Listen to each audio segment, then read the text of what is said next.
கேள்வி ஒன்றாக இருந்தாலும் பதில் எப்படியா இருக்கும்? ஆளுக்கு ஏற்ற மாதிரி மாறுபடும். நேரில் வந்துட்டா என்ன பண்ணிடலாம்?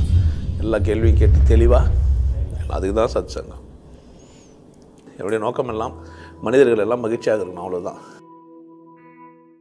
ஒரு வளர்ச்சி கட்சி அல்லது கட்சி நிறுவனராக நான் உங்களுக்கு என்ன சொல்கிறேன் அப்படின்னா, ஜாதி சங்கத்தில் மத சங்கத்தில் சேராதீங்க.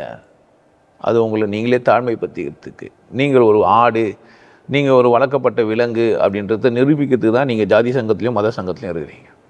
ஜாதி மத சங்கங்களில் நீங்கள் போய் அடிமையாகும்போது நீங்கள் எண்ணப்படுற ஒரு மனிதராக மாறுறீங்க. என்ன பண்ணால் சிந்திக்கிற மனிதராக இல்லை, கவுண்ட் பண்ணுற ஒரு ஆளாக நீங்கள் மாறுறீங்க.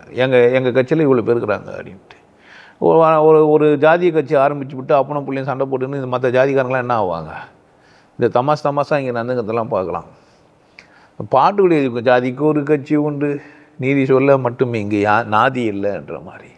நீங்கள் ஜாதி அடிமைகளாக மாறினீங்கன்னா நீங்கள் ஒரு மனிதன், நீங்கள் ரொம்ப புனிதமானவர், இந்த சமூகத்தில் நீங்கள் அங்கம் வகிக்கிறீங்க, நீங்கள் நல்லா இருந்து பித்தியார நல்லா இருக்கணும், அவ்வளோதான். நீங்கள் வல்லரசு கட்சியில் சேருங்க, சிறை கட்டி போங்க, வல்லரசு கட்சிக்கு ஓட்டு போடுங்க, படை கட்டி போங்க. ஆனால் எப்படி இருங்க? ஜாதியற்ற ஒரு மனிதனாக இருங்க. ஜாதியற்ற மனிதர்களாக நீங்கள் இந்த கட்சி இருக்குதான்னு பாருங்கள். எந்த கட்சினா ஜாதியற்ற கட்சி இருக்குதா அப்படின்னு பாருங்கள். ஜாதி மதங்களுக்கு அப்பாற்பட்ட கட்சி ஒன்று இருக்குதா அப்படின்னு பாருங்கள். வாரிசுகளுக்கு முன்னுரிமை தராத கட்சிகளாக இருக்குதா அப்படின்னு பாருங்கள். நீங்கள் என்ன பண்ணலாம்? அந்த மாதிரி ஒரு கட்சியை தேர்ந்தெடுனா அதுக்கு நாங்கள் உத்தரவாதம் தர முடியும். நாங்கள் ஜாதி மதமற்ற கட்சி, வாரிசுகளுக்கு உரிமை தர கட்சி கிடையாது. நாங்கள் இப்போ கட்சி ஆரம்பிக்கும் போதே மாவட்ட ரீதியாக 4-5 பேர் போட்டு அந்தந்த மாவட்டத்துக்கான தனித்தனி நபர்களை போட்டு வச்சுக்கிறோம். அந்த உரிமை அவங்களுக்கு உண்டு. அந்த மாவட்ட ரீதியாக பேசுகிற பிரச்சனை போரெல்லாம் அவங்களாண்டே போய் பேசலான்ற மாதிரி தான் நம்ம செஞ்சு வச்சுருவோம். நாளைக்கு நீங்கள் கூட உங்கள் மாவட்டத்துக்கு நீங்கள் ஒரு அதிகாரியாக நீங்கள் வரீங்க அப்படின்னா, கட்சி நிர்வாகம் நீங்கள் பண்ண போகிறீங்கன்னா உங்களுக்கு அதுக்கான வாய்ப்பு இங்கே கொடுப்போம். ஜாதியோ மதமோ அல்லது ஆண் பெண் பாலினமோ கூட கிடையாது. தொண்டு செய்கிற மனம் பித்தியார் நல்லா இருக்கணும்னு நினைக்கிற அளவுக்கு நீங்கள் சரியாக இருந்துருக்கணும். சும்மா நீங்கள் நான் உதவி செய்கிறேன்னு சொல்லிட்டு நீங்களே அடிப்படையாக வாழாமல் சொந்த வீடு இல்லாமல் கஷ்டப்பட்டுக்கிறீங்கன்னா உங்களால் பித்தியாருக்கு தொண்டு செய்ய முடியாது.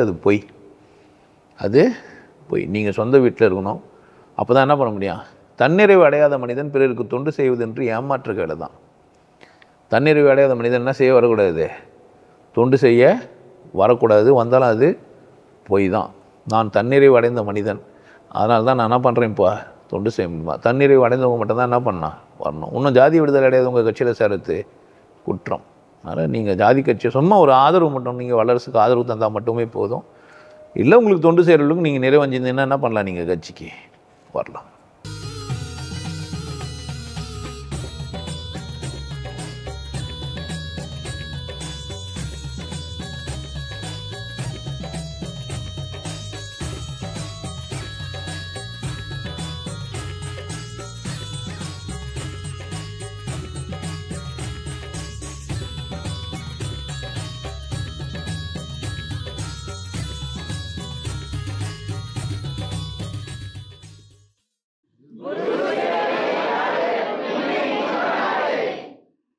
நல்லா இருங்க, சிறப்பாக இருங்க, கொண்டாட்டமாக இருங்க. உங்களை நீங்கள் மதிப்பு மிகுந்தவராக மாற்றுறது உங்கள் கையில் தான் இருக்குது. நல்லா இருங்க. நான் ஒரு வாய்ப்பு என்னை பயன்படுத்திக்கலாம். நல்லது.